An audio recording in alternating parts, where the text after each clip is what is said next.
All right, what's up YouTube? This is Kirby, and today I've just completed my judging at the Beltway Barbecue Showdown, and I'm sitting here with 3 judges. I have Sam Clatterback here on the end in a white shirt. He's a master judge. I have Barry Morton. He's completed his 32nd judging, and so he's on his way to becoming a master judge.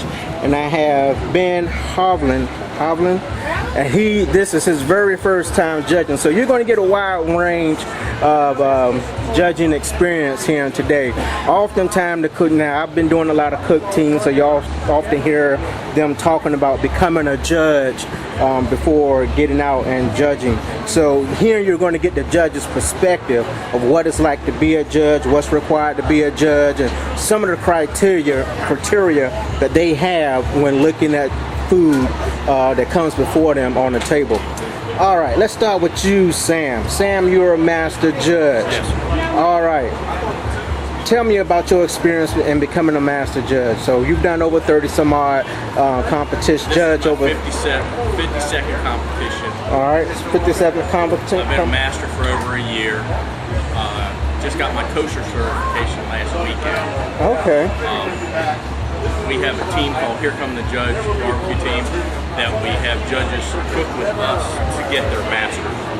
And it's just been a great experience. Barry was one of our cooks, and he'll be going for the masters very soon. Barbecue judging is great. Real family. We have a lot of fun. It's not all about the food. It's about coming out and spending time with our friends every weekend or so. So you build like a little community amongst the judges. You get to know one another after you've seen them. And with the cook team. And with the cook team. So after judging, we're allowed to go out and hang out with teams and get to know them.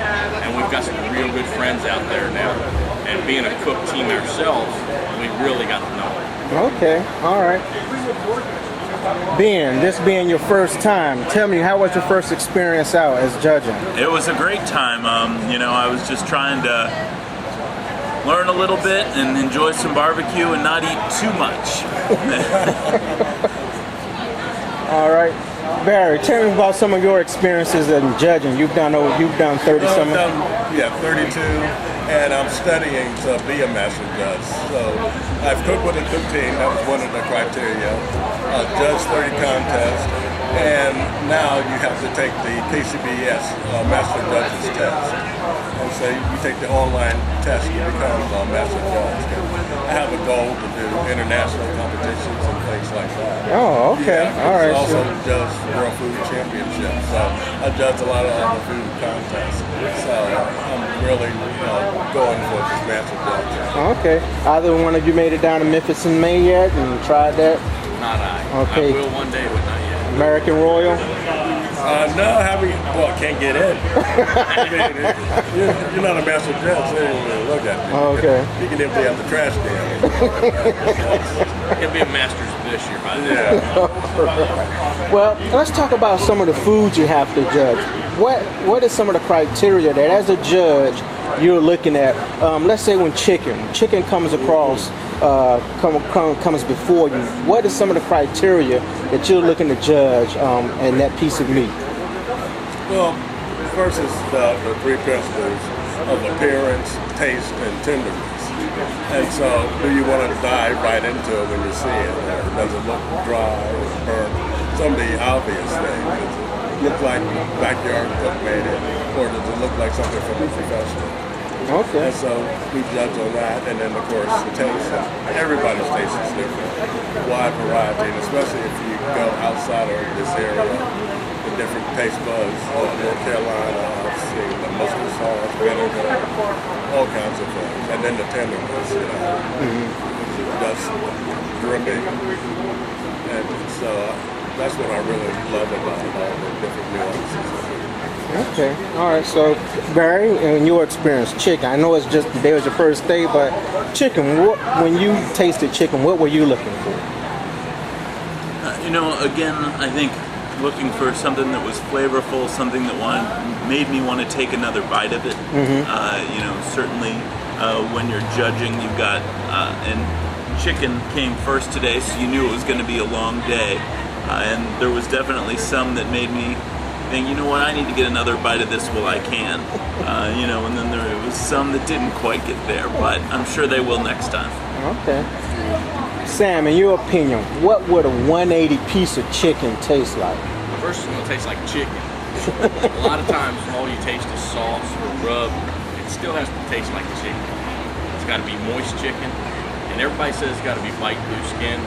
I don't really judge that. As long as the skin isn't rubber, I'm good with it. Okay. Because nowhere in the rules does it say bite through skin. Okay. That's an opinion. Okay. That's TV. Okay. But today we had an exceptional plate of chicken. We had 6 entries, and there wasn't a bad one in the bunch, which makes it a good Saturday for me. All right. Okay. Well, let's move on to the next meat category, ribs. What are you guys looking for when an entry of ribs come before you? What are you looking for? All the appearances nowadays, everybody is spot on. I mean, it just looks like red Cadillac coming off the shoulder. It's just gorgeous scenes on it, flecks of spices, that kind of thing. And they'll assemble it in rows, or if you're really proud, you go a really heavy box and just layer them on top of one another. It's big, gorgeous. After that, it's taste and the tenderness. All of mine today were pretty tender. The tastes were kind of all over the place. They look gorgeous and they were tender, but a lot of them were oversweet. That's a big thing now. You see on TV. That, more sweet, more sugar. You got the honey and the molasses and all of that. And it was candy cane sweet. It tastes like candy cane sweet today. It was like pig sickles. And that's the trend because that's what they see on TV. Okay. And things. So you'll rarely get a dry Memphis style. Okay. Yeah, I'll get maybe one in each contest. Okay. They're terrified, but they're not sauceable. Okay. What was your experience on ribs today? Well, it's hard to top the concept of pigsicle, I think. But I think there was some room for improvement today, from what I could tell, at least in our batch. But there was still one that I would have taken another bite out of for sure. So that one stood out for me. But again, I think ribs are a highlight for a lot of people, and so. I think today I want a little more, and tomorrow I hope I find it. Okay. Sam? Ribs for me, I do like a dry rub rib, but I have to put my personal preference aside and eat what's given to me. The sauce is way sweet. Okay. People put jelly on ribs. They don't need to. A lot of complaints in the tent about how sweet it is, but you just got to go with what you presented and go. Judgments given to you. Okay. I personally like a rib that's moist on the inside, and today we got moist ribs. Okay. So it was a good day. Overall food today was pretty decent food. Okay. All right. Well, let's jump to brisket, because most guys, I think you would agree, live that Sam, that most cooks pork and rib recipes are pretty much the same. So we'll skip over pork. I probably would just add in that maybe with pork, one of the key categories is tenderness. You don't want to go too tender with your pork, and I think that's the balance to strike with that. But you don't want to be too mushy, you don't want it to be too tough. All right, brisket. That's where the expert comes in, between the pro and the home cook. Is that you way overdo it, fall off the ribs, fall off the ribs, that kind of thing, and the pork mushy to fall apart in the hand. And then being right on that line, that's where the pros live. That's a good, very good analogy, Barry. That's where the pros at. The pros know where that fine line is at between tenderness and mushy. That's very good, very good, very good. Brisket. Sam, what are you looking for in brisket? I agree with Barry. There is a fine line. I haven't hit it yet. I'm looking for it on my cook team. Brisket can go over so quickly. Some cooks take it to 200, some cooks take it to 205.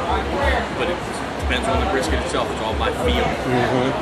Today we had pretty good brisket. We had one that was not very good, but it just got away from the person probably. Hard to have fire management problems in weather like this, but maybe time got away from them today. Overall, it was a good cook today. I enjoyed it. I hope I have some of these briskets again, and I hope I can turn in a brisket as good as some of these one day. And what would be the one piece of advice you give a cook team? You always hear judges get a bad rap, or the judges don't know what they're doing. Right, the scores all over the place. What would you say to the cook teams? What advice would you give cook teams Well, you're going to see concerning that? on chicken, on ribs, you're going to see scores all over the place because they're turning in different pieces of chicken. They're turning in, 6 thighs or 7 thighs, but they didn't all come from the same chicken. Ribs, I can tell you now, we had a box today that had 3 separate wraps of ribs in it, 2 from each, because they were different colors. It wasn't all the same wrap. They were all good, but they wasn't all the same. So to say, this guy gave me a 9, this guy gave me a 7, in taste and tenderness that can happen. Appearance, I don't understand how it works, because it all looks the same to each judge, or should. But it's all personal preference, whether it's supposed to be or not. There's going to be, we're humans, and there's going to be personal preference involved no matter what. We need to work on that as much as they need to work on being accepting us. Yes. Barry, any feedback? Basically, I think they watch too much TV because they tell you this is what judges are looking for. This is not what we're looking for. We'll tell you. I mean, all you got to do is ask. Yeah. Because we'll tell you if you come to us in competition. We'll tell you because every competition, okay, chicken and ribs, we start pulling out the paper towels because we know it's going to be all over us. Because they oversauce the chicken, they oversauce the ribs. And we're wiping down in between each entry just so we can fill out the scorecard. I mean, that's way too much sauce.